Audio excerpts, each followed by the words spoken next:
All valuations are...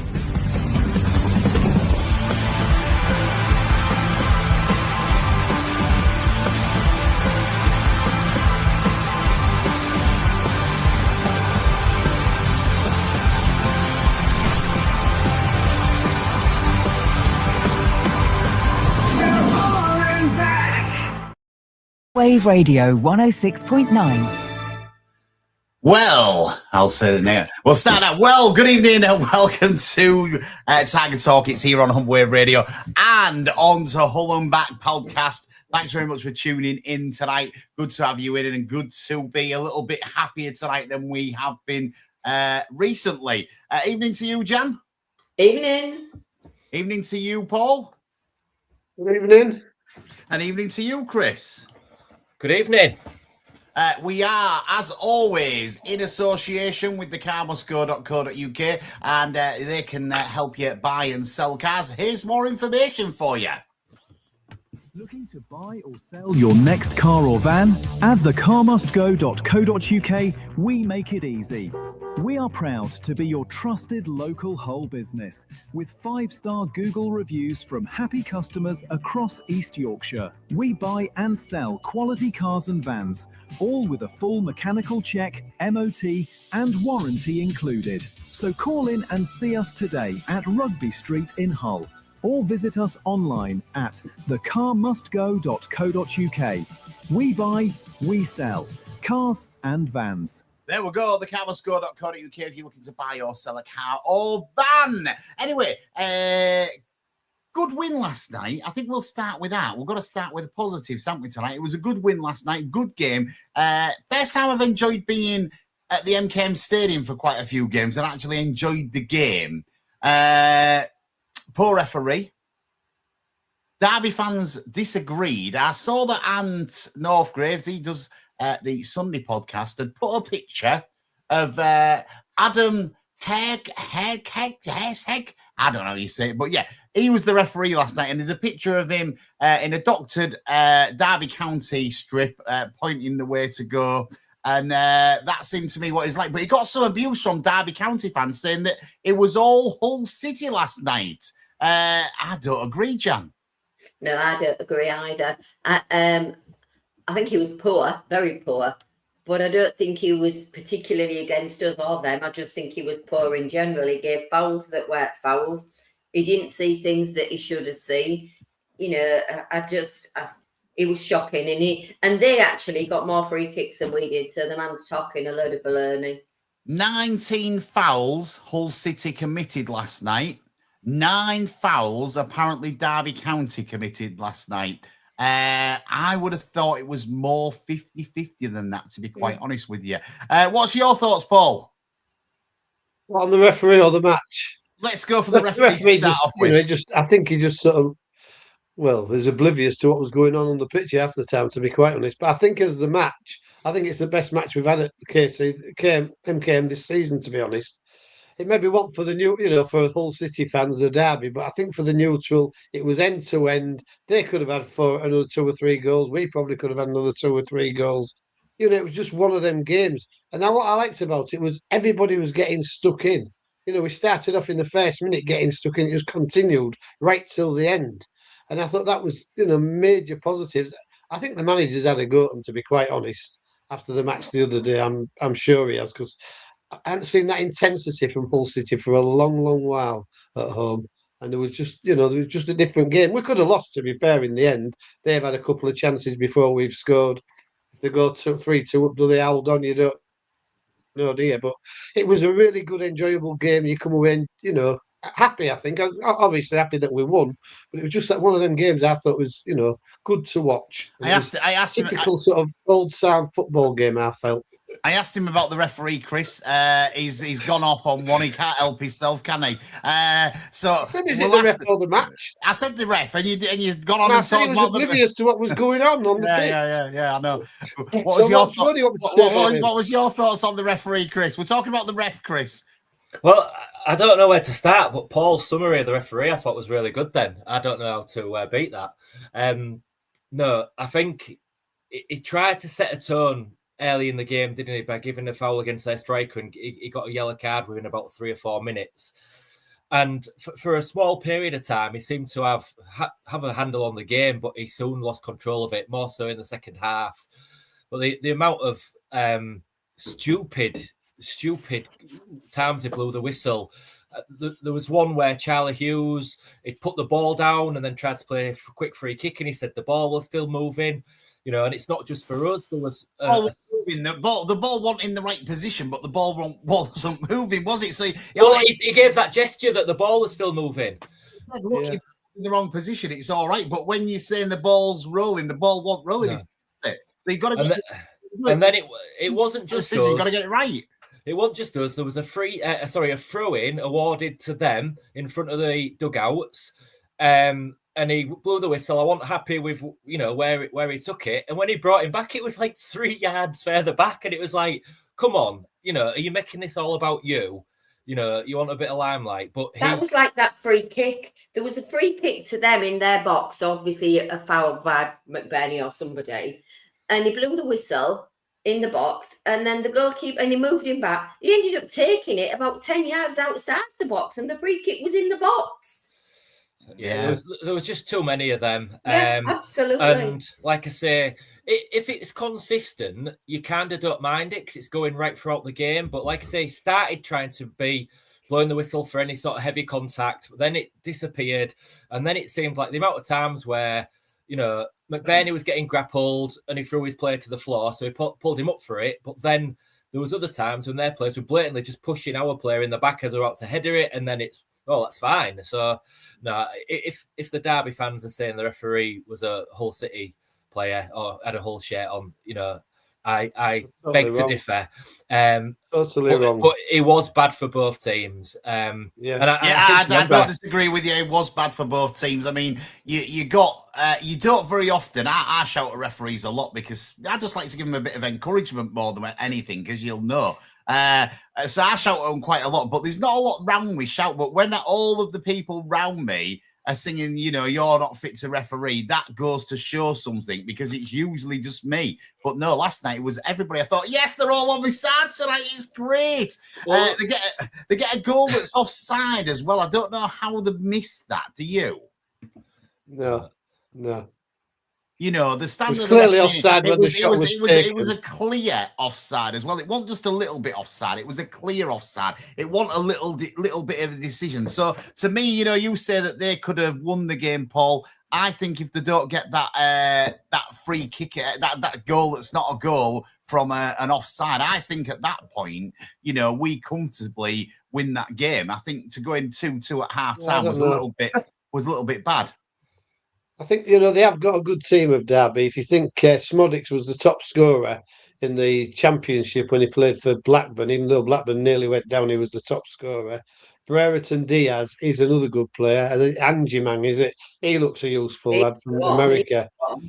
It was really useful. They had chances before that when he put it over the bar, didn't he? And they won, I think it was, we've done well to win, I think. I'm not complaining we've won, but I think they could have got the goals back if they'd taken the chances. I mean, Pando's made 2 or 3 good saves, and it's just one of them games. You've got to put them in the back of the net, and if you don't, you can't complain if you lose.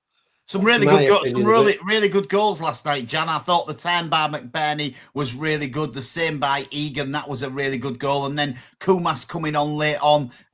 Joseph sort of knocks the ball on for him, and he just takes it in his stride and volleys it into the bottom corner. Good goals for us. It actually came off, the one with Joseph at the end, it actually came off their defender's head and into the path of Kumas. Did it? Yeah, that was absolutely brilliantly taken.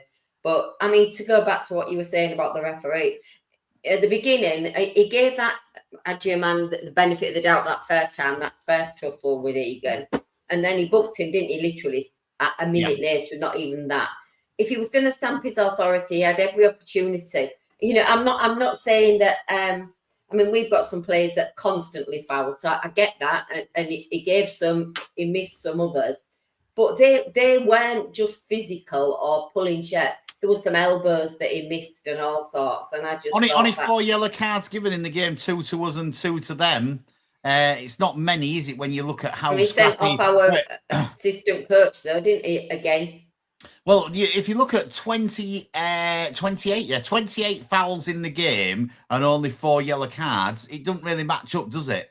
No. No, so that goes... Well, I'm glad, to be fair. I that's don't think every challenge is a yellow card. No, I don't think it sometimes is, they give Paul, them. but some of those challenges were yellow cards, and some you weren't, know, that were given, weren't, I mean, that time when he went down and feigned that somebody had prolapsed him, you know, in must be in front of you, Wade, you put the sort of North, who went down, one of their players went down as though he'd been absolutely flattened. And then he Yeah, calls... it was a good challenge, to be fair, by our player, I thought. Just a strong challenge. The one where it looked as though he'd been punched or headbutted, that one, when they got in that bit of a melee.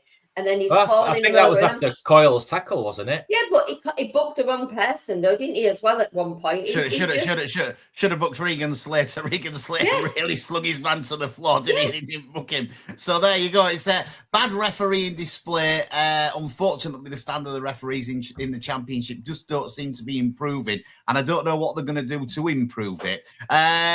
Lee said good evening. There's a lot of people said good evening. I've put your comments up if you've said good evening.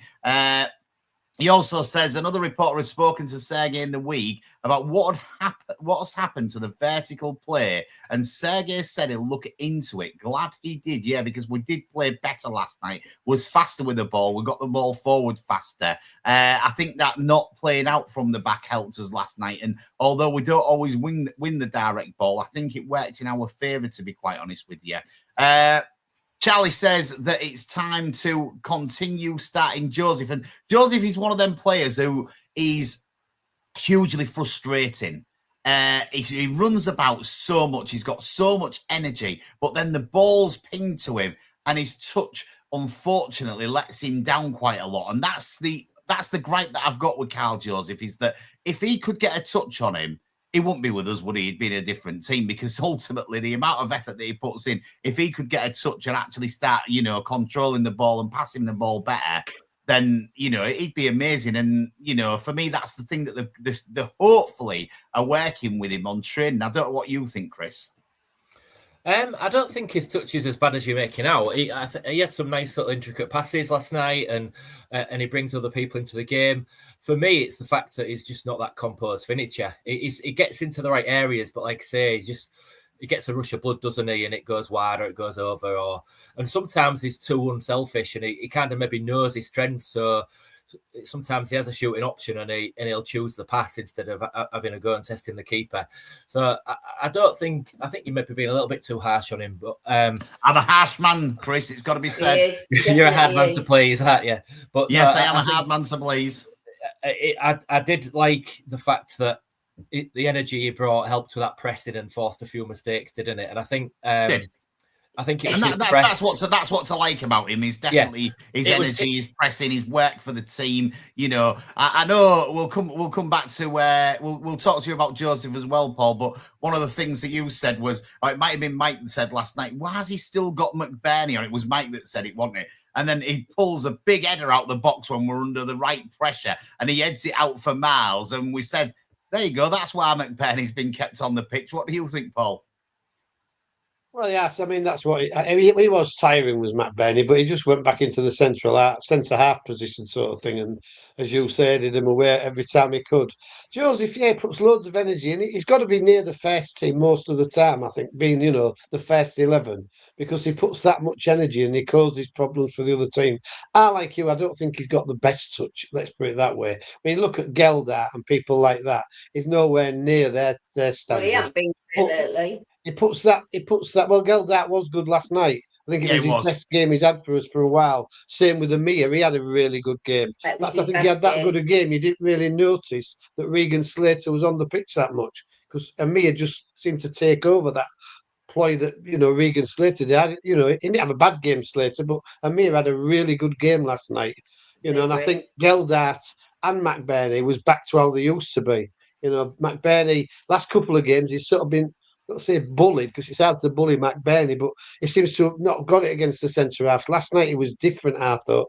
And Geldart, I thought he had his best game, since he's come back off his injury. Maybe they needed the games to get back to how there was. But certainly it was positive last night. And then one Miller frustrates me a lot because he takes them on, and then his last ball always seems to be the wrong ball. He either shoots when he shouldn't shoot, or pass. Well, he doesn't really make that many passes in the correct position. So it frustrates me, does Miller. But their fullbacks are all frightened of him, so I can see why he plays Miller. But I think Joseph's got to be thereabouts in the team. His energy is so good. Even last minutes, he was chasing down and sprinting all over the place. So you can't really keep that kid off to us, even though he's such a saint brilliant. The rest of him causes problems for the teams. So I think he's got to play. In? We'll ask Jan for her opinion, because I know you're a Carl Joseph fan, Jan. So I am. I'd start him every game. I mean, there's no doubt there's a correlation between how sort of fast we play, the pace, the press, and the fans getting going as well. I mean, last night, the fans were great. The person I beg to differ. I still don't think Geldas. I think he's a million miles off what Gelhat is, a million miles off where he was. I prefer. I don't agree, John. He's hardly a million miles off it. Well, he had a really good game last night. I don't think he did. No, I mean, my man of the match, to be fair, would have been Amir. I don't think I would. McBurney relies on good service, and the last couple of games, 3 games, whatever, he hasn't had that good service, has he? Last night, the service was better. And I just think that's just his demeanour. He's never going to outrun someone for pace. There's no point, is there? So he did their centre half, didn't he? But occasionally, but I won't take him off, because as somebody's just said, what he does in the defensive box as well is probably better than some of the defenders some of the time. It is. But I just think he's just that kind of player. He always looks tired, but I don't necessarily think he is. And like Miller's, my biggest frustration is Miller. I just dread it when the ball goes to him, because you get so excited and you think, right, oh no, don't shoot there, because you just know it's going to miss, or he's going to give it to somebody else. It does frighten their defence, so I can see why Miller's on but there. Then nothing comes of it. There's no end. No, but it's that speed that frightens them, so I can understand why he's on the pitch. Gelder, I thought he had a great game last night. I thought his touch was a lot better last night. I thought he held onto the ball a lot better. Amir would have been my man of the match as well. We'll just have a few comments, because we've got quite a few, and then we'll come to another couple of points that I want to bring up. So when you kick off in the first 2 minutes, no football was played. It was whistle and continued all game, says Ian. Yeah. He's right. Ollie says, if we go to the Premier League, we'd definitely like to try and buy Adjumang. I think that's how he said it in the summer, as he had our entire defence on toast first half. They moved Charlie Hughes out to him on the second half, which I think nullified him a little bit, which was good. Coxie says Kumas has had some hit, but he's scored twice and has 1 assist. It's not bad for the amount of minutes that he's had. And you're right, Coxie. It's not bad at all. Vicky says that Derby have a great team, but Barry got nothing from a terrible ref for both teams. We looked good battling, and the players and the fans needed that win. Great atmosphere. I agree. It was a great atmosphere last night at the MKM Stadium. It was a lot better, even though it wasn't as full as it's been on some other games. Get sick of McBurney getting wrestled to the ground and refs saying it's fine, but when he touches a defender, they go diving to the floor and the ref instantly gives a foul. I totally agree with you. Because it's big, isn't it? Same with Crooks. He gets the same just because they're big. Yeah. Was that in the second half, Jan? I think he's maybe talking about that foul, is Lee, that he was talking about a little bit earlier. Lee says that when McBurney first joined Joseph, improved greatly working with him. He just needs more game time, and agree he needs more starts. So yeah, I think that he did improve, did Joseph, under McBurney, and I think we can get him better, and we can obviously get his touch better. I think it's just a case of working with him. I ever wonder what kind of performance or result we would have with the strongest 11, even just for a couple of games. Balumi, Giles, Ajayi, Crooks, for example, on the pitch at the same time. And then Vicky says, towards the end, we kept saying McBurney in our box, keep penning the ball away, gave 100%. Yeah. On Miller, Enshep says Miller never uses his left foot. He always cuts in. They know what he's going to do. And Miller Crits. One trick pony. Anyway, a couple of things that I want to discuss. Obviously, we've had some bad news today about you. He looks like he's not going to play for the rest of the season. Apparently, he needs an operation on the ankle that he got injured in the last game. And also, Louise says gutted for poor Giles. He looked like he pulled a hamstring in last night's game. Injuries are still taking the toll on us, Chris. Yeah, I think Giles is going to be a miss. When he did his hamstring around Christmas, was it 4 to 6 weeks? He estimated, and he was back a little bit early, but obviously managed minutes. So, I think we're gonna really miss him. I don't think it's any coincidence that as he's getting back and starting games, McBurney's goals start again, or opportunities as well, because he just put some great balls in. So yeah, we're definitely going to miss him. But I do think that Coyle did well when Giles went off and he switched off to the left. Yeah, I agree. I thought it was cracking. He did well, and Drame came on and was much improved on Saturday's performance as well. He seemed, I don't know if he just needed them few minutes to get his confidence back up. But started a little bit shaky, did Drame, but he grew into the game and he started to come into his own and looked a lot better after about 5 or so minutes of coming on. At first I thought, does he really want to be here? But then he grew into the game and he looked interested and he started to do some things. Yeah, absolutely. And then obviously I think Hugh Irakawa is going to be another big loss as well, because he's just bags of energy, isn't he? A bit like Joseph, with probably just a bit more quality about his touch and his delivery. So, bad news on those two, but obviously a little bit of good news that you got Crooks back in the fold, and obviously Hughes was able to start last night. So, going back to that comment for Saturday, going back to that comment, Sergio would just love to have the opportunity to play what he thinks is his first or best 11. It's just, I don't think he's had the opportunity all season through one player injured, coming back, and then another one getting injured. So, yeah, it'd be lovely to see, or interesting to see what he'd do if he had everybody available. Us, Ipswich and Coventry seem to be on about the same run at the moment. Coventry lost 2, drawn 1, 1-2. Ipswich lost 2, drawn 1, 1-2. Hull City lost 2, drawn 1, 1-2. Only Middlesbrough difference that they've won 2, drawn 2, and lost 1. There's not a lot of form at the top of the league. Probably Millwall on the best form in that area, and then Southampton down in 7th. They've won 4 and drawn 1 of the last 5 games. So it just goes to show how a topsy-turvy league it is for everybody in the Championship, doesn't it? Because when you look at the, that form at the top end of the table, and the top end isn't changing too much, there's not much change around. It's a very tight league as the Championship, Paul, isn't it? Oh, definitely. And that's why everybody enjoys it, I think, because it is a tight league. Anybody, apart from Sheffield Wednesday this year, who can't seem to beat anybody, not many. Everybody else can beat everybody else on the day. It's just how you play and whether you take your chances and the other team don't. It's just an open league, and I think this year's as open as any other league. I mean, Southampton, they weren't doing that well. All of a sudden, they're up there in 7th or something.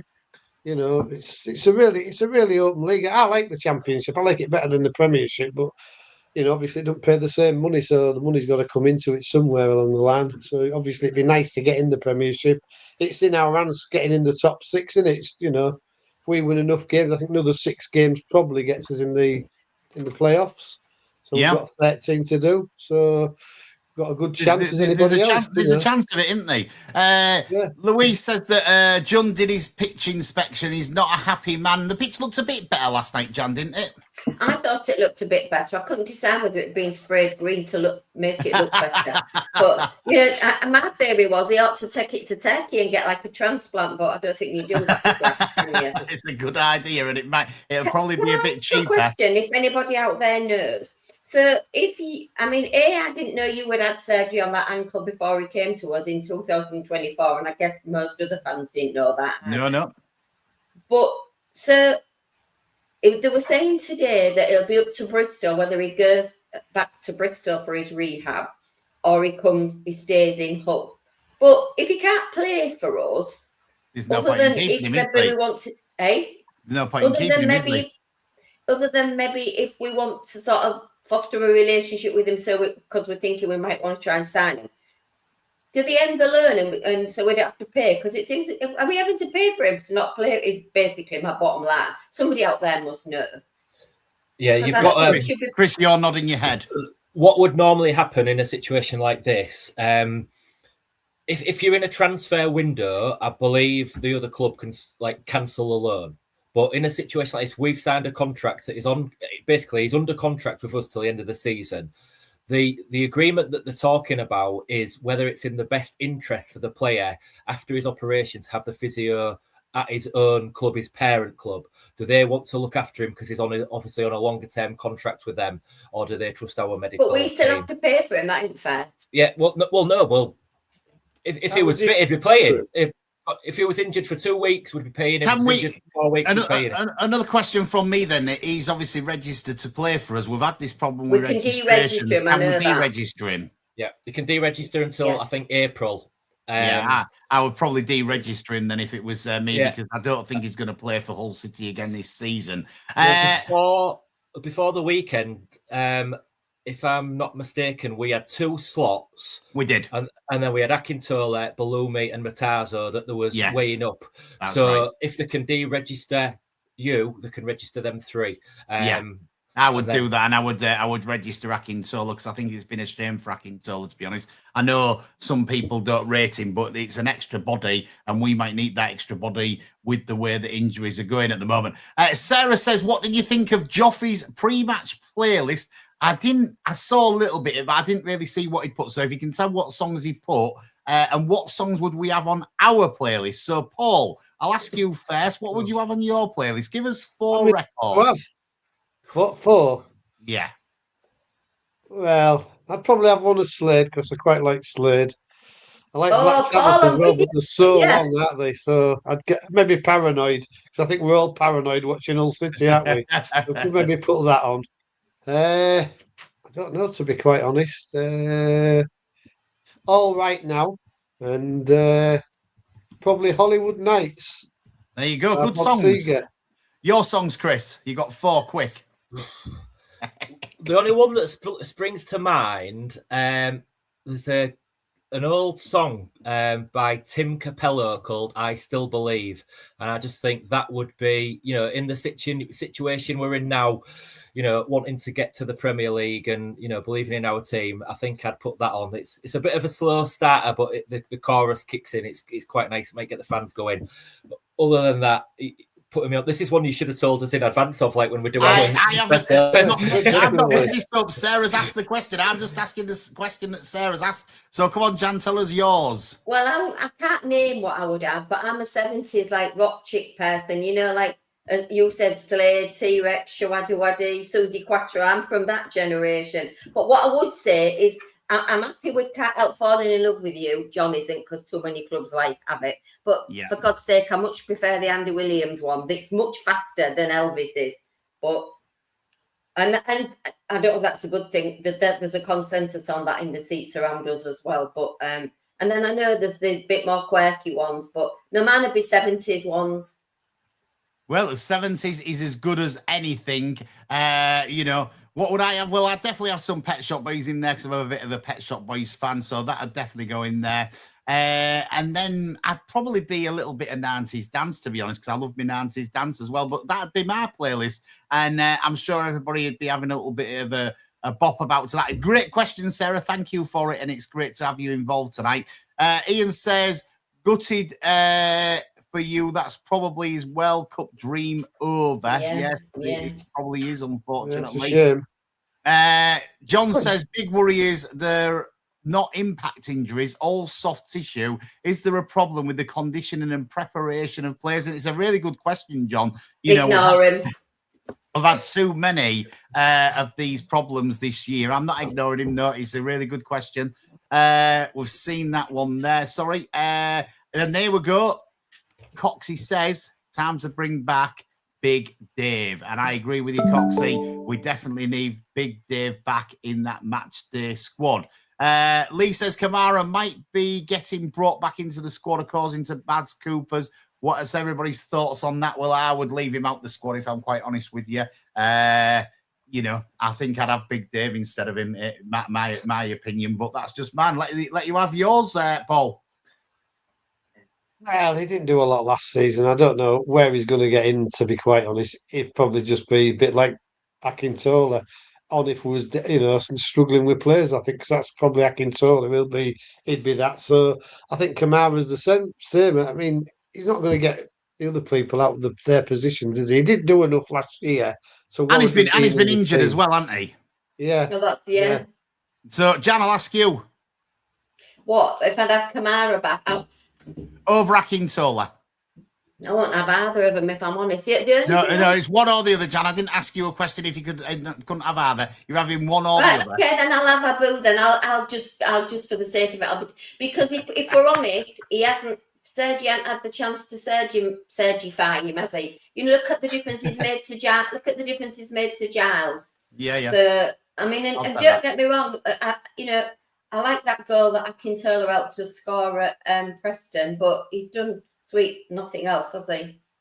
Chris, you? He's not been in the team. Well, just based on the last conversation, this is the exact same situation with Kamara, isn't it? He got injured while he's on loan at Getafe and he's come back to us for physio. So, and then we would need to have a conversation with them whether we're to cancel his loan so we could register him. Obviously, they'll still be paying him. But if it's an option of the two, if Kamara gets enough bottle that he'd dare head a ball, I'd take him. Because that was my gripe with him. He wasn't hard enough, yeah. Louise says she'd rather have Akintola than Kamara. I'm totally with you, Louise. Akintola's got a bit more about him. Sooner have Akintola for his muscle, says Ian. Akintola is probably more liked in the group as Kamara has more quiet attitude, and Akintola just brings good vibes. I've heard he's good for the squad. I've heard he's really good in the dressing room. So I would definitely get Akintola registered now that you've got that injury. Some really good comments tonight. Thanks for all your comments. Keep them coming. The show's nothing without you. You can also get in touch with me on the WhatsApp if you're listening on the radio. 01482 772 663. We'll have a little chat about Saturday's game because I think tonight's podcast could have been a total lot different if we'd not got a result last night after Saturday's game. I went away. I thought it was the worst game of our season, to be honest, Jan, on Saturday. Yeah, somebody's just messaged me and said they've extended it. I don't know what it means. If you're watching, whoever you are, just tell me what they've extended. Is it Getafe's extended the loan? I don't know. Saturday, I mean, I feel even worse now after they got drubbed. Was it 5-0 last night? Yeah, they did, didn't they? It's like, what? I mean, I really, really wanted us. We went to that game at QPR and we had like 4 days in London and that was the worst 3 hours of the whole weekend. We were well on top at half time and Lord knows what we did in the second half. And I just thought it's chance for them to put it right. And we just were at the races, were we? We absolutely, and I thought, oh no, we're back to like not being able to win at home again. So it was just awful on Saturday. It spoils your whole weekend, doesn't it? Didn't want it. It was a 12:30 kickoff, so it made the weekend even longer to be miserable. On the way out the ground, Jan, I said you can always rely on Hull City to spoil your weekend, can't you? And it was longer. At least it's normally only from 5 o'clock. It was from blooming 2 o'clock. Yeah, it was from 2 o'clock. You're right. Yeah, you can always rely on Hull City to spoil your weekend, and it did spoil my weekend as well. I didn't enjoy that performance. I'm glad that we played last night. I'm glad that we put it right last night because ultimately it made a huge difference to, the position in the league, the fan base being a bit happier, and it makes a huge difference going into this game on the weekend against Portsmouth, which we'll come to in a little while. But your thoughts on Saturday, Paul, we'll come to you in a minute, Chris. Not very good at all. To be fair, I thought it was going to, a 1-1 draw was going to happen. It didn't look as though either team was going to score a second goal. But then we managed to say to a fella, anyway, here's the ball, go run 20 yards and smack it into our goal.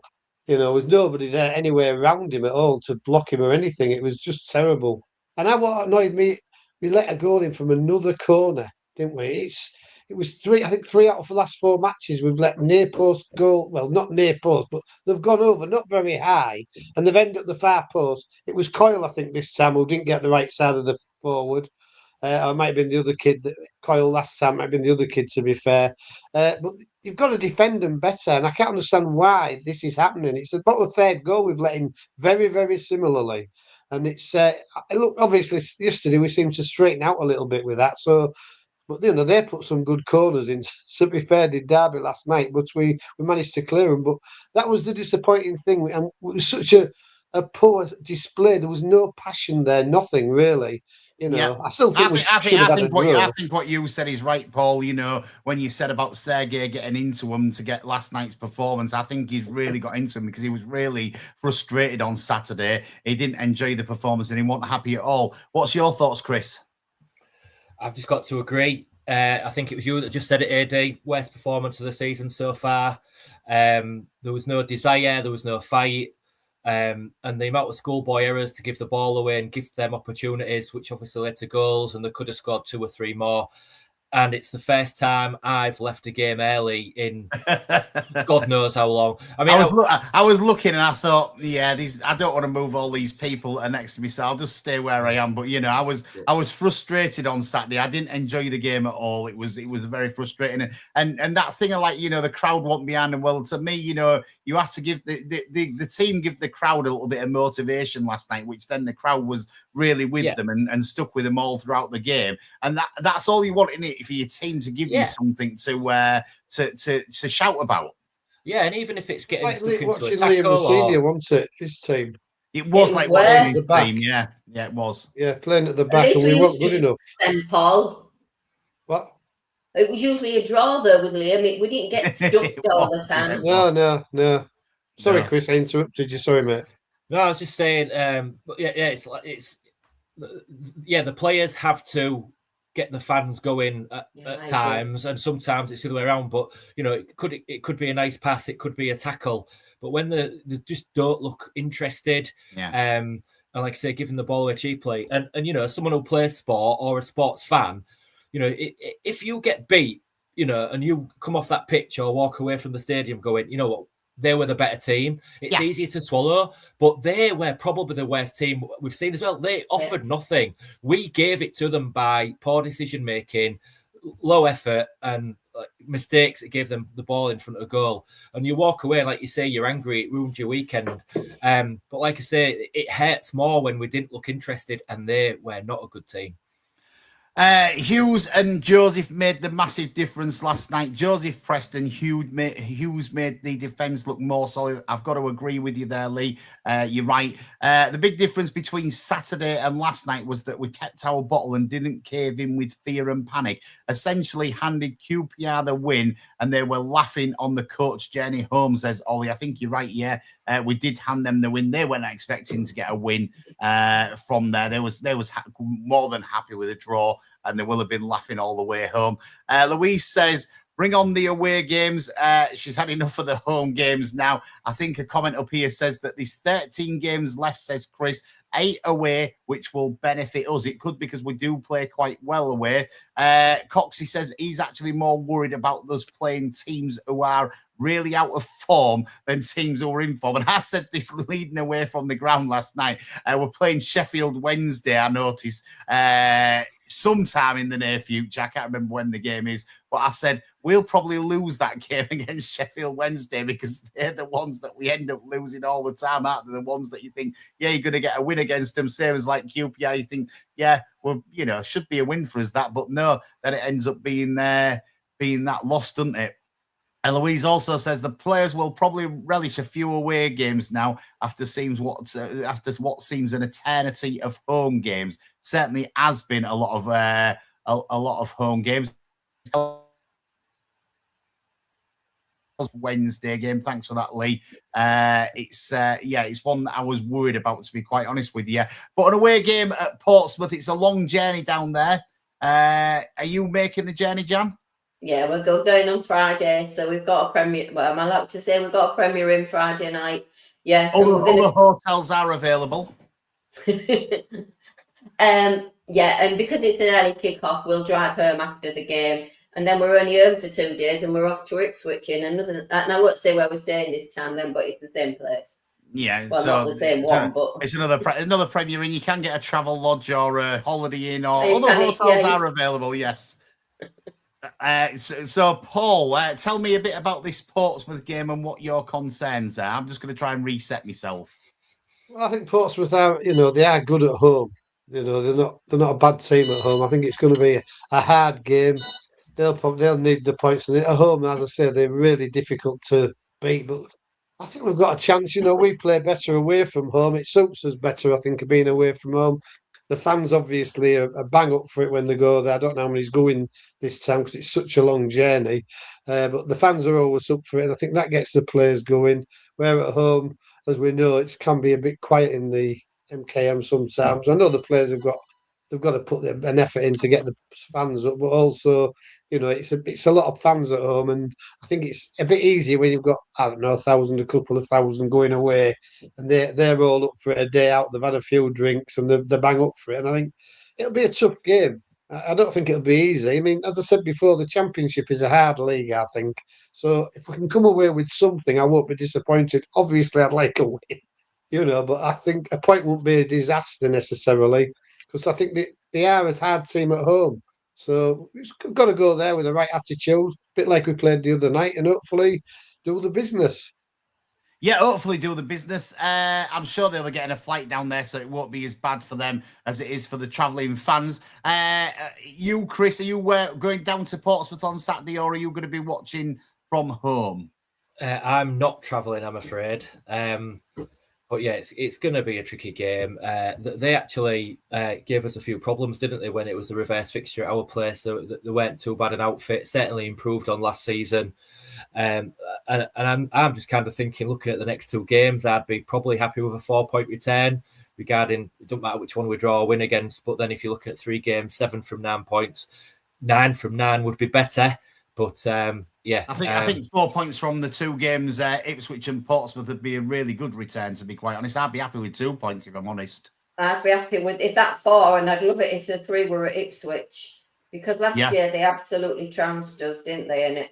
And they've looked the best. The teams that I've seen play at the MKM this season, they look the best team by far this season. Did Ipswich for me?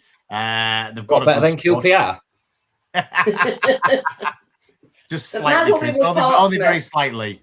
I mean, Portsmouth's great. It certainly was a fantastic atmosphere last year because it was that last game. They've got a great fan zone. It's really friendly and everything.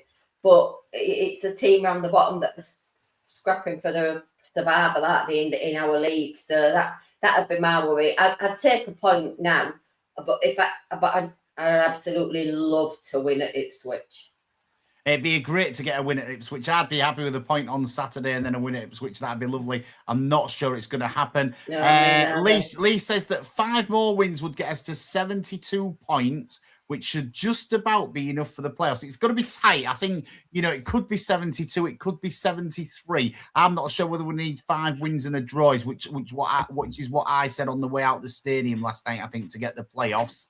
Coxie says, as long as Jacob Murphy is injured, we have a very good chance. Louise says that Wrexham's will be a hard game. I agree with you, Louise. Wrexham obviously doing the business. They're in 6th at the moment on 54 points, only 3 points behind Hull City. We do have a game in hand on them, but, they're still trying to live that dream of getting back to back, aren't they? So they want to try and do it, don't they? And, they seem to be flying at the moment and doing the right things. They could be the, that team that shocks everybody this season, couldn't they, Jan? No, I hope not. And I'm hoping that we're going to get our own back for that Cook game. However many goals in added time, and it was just unbelievable. And it was, and was it Palmer who scored their headers for him, and he hadn't played for them for absolutely ages. And it's crazy how these things happen. And something from that they obviously play to the very, very end, don't they? So They do. And if everybody's watched To Wrexham, is it called To Wrexham and Back? Or Welcome to Wrexham, it's called, isn't it? Welcome to Wrexham, yeah. I've watched it. It's a really good programme. If you've watched it, then you'll see in all of the seasons that they've been in, they do play right until the end and the never say die attitude that they've got. It's been instilled in them, I think, from the owners, from the manager, right the way through to the players. And, I think watching it, I've probably got a little bit of a soft spot for them, to be quite honest God, I with you. haven't. Well, I'm sure you haven't, Jan, but I have got a little bit of a soft spot for them. I think they've done, the program's really well put together. I think, to come from where they were, we was in a similar position to Wrexham a few years ago where we nearly went out of the league, and it's so hard to get back into the league once you've gone out of it. So, I have enjoyed watching it. Obviously, I'd rather us get promoted than Wrexham, but a little bit of a soft spot, and it might just be me. And they all say that I'm too hard at times. There you go. I'm showing my soft side now. The Wrexham game is the 10th of March. It's a Tuesday night away at Wrexham. It's a 7:45 kickoff. Is that one? Can I just say to people on that one, Adey, because you're going to Wrexham and you're going to Wales, and you think it's miles away, but actually it's only just through Manchester. So get off work early and get there. It's like going to a non-league ground unless they've done something remarkable in the last 6 months from when we were there in the cup game. But it is really good. They were really welcoming, I have to say, when we went. But it's really worth the trip there. It really is. Got some good fans, It was quite full when they came here. Yeah, there was, Paul. Yeah, there was quite full, yeah. I mean, there was on a really good run, and they weren't very good. I mean, and obviously for their lift through the leagues, it's a lot to do with money. Let's be honest, it's a lot to do with money. It's I don't begrudge them coming up, because obviously a lot of clubs have got money, not us, of course, but a lot of other clubs have got money, so you can't begrudge them. But it has been a lot to do with money rather than anything else. Yeah. Tickets go on sale tomorrow morning to members, says Lee. He knows when every ticket's going on sale at any time. So if you need to know anything about tickets, ask Lee. He'll always tell you. Chris has come on a bit late. He says, sorry if it's already covered, but the ref lost control last night. How did he whistle for that throw to be taken further back, and Derby were allowed to totally ignore him? Yeah, he did lose control. We have discussed it, Chris, and you are right. He was absolutely awful, was the ref last night. So were the assistants, Adey, as well. We're also awful. And I did shout a couple of encouraging words to the assistant to try and help them too, as you'll appreciate. Ollie says that Pompey are a tricky team and only lost 2-1 at Wrexham last night. I actually think the Ipswich match might suit us better than Saturday's game, but I guess we'll wait and see how it all transpires. Totally agree with you. It's one of them, and as I said, you can tell by the form in the Championship, and if you look at the top of the Championship, the teams in the top 6 there, you can see that, anybody can beat anybody on their day.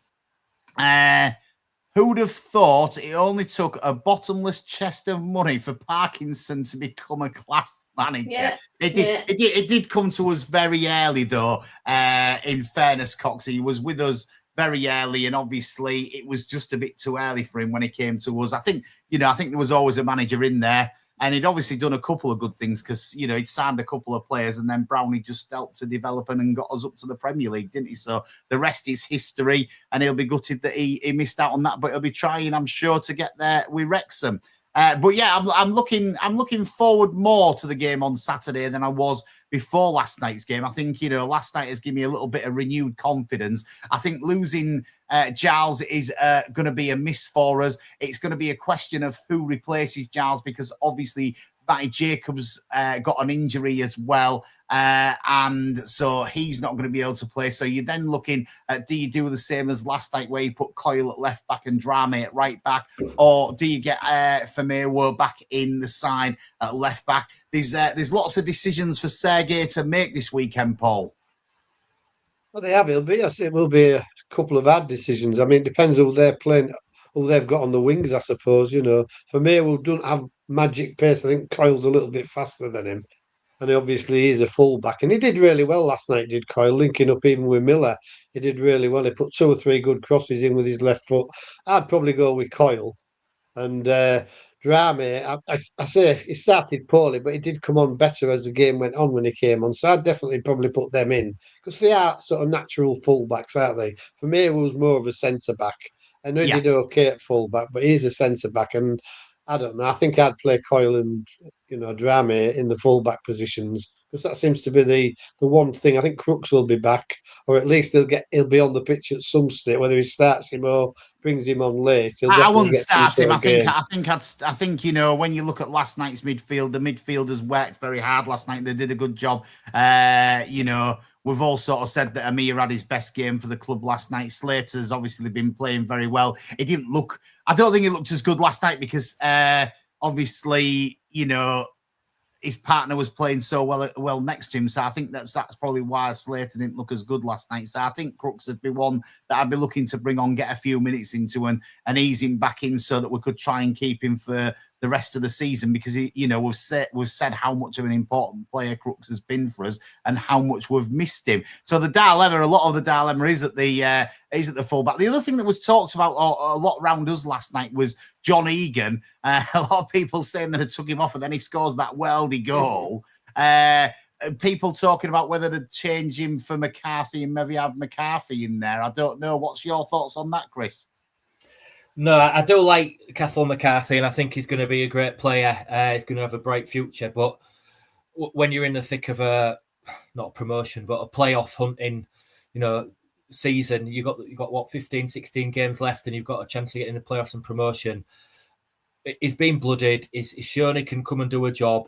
So I think I'd still use him as a bit of an impact off the bench if you need him. With regards to your other sort of selection dilemmas for the weekend, I think it all depends on, is it Murphy? The comment that said about that player, he's definitely Portsmouth's, most dangerous player. So if he's fit and playing, I'd go with Drame and Coyle. But if he is injured, for me, might be in with a shout.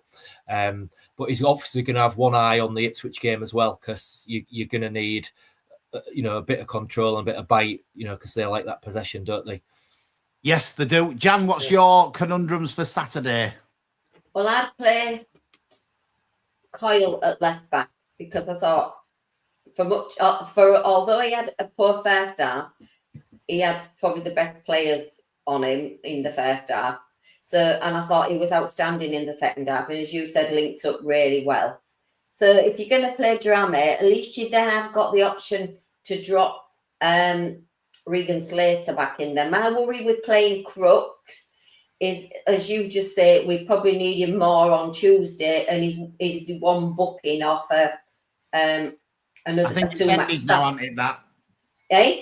I think that's ended now, hasn't it? No, I said that yesterday on X, and I googled it, and that is what it said. It said after game 32, but it isn't. It's after game 37. Oh, is it?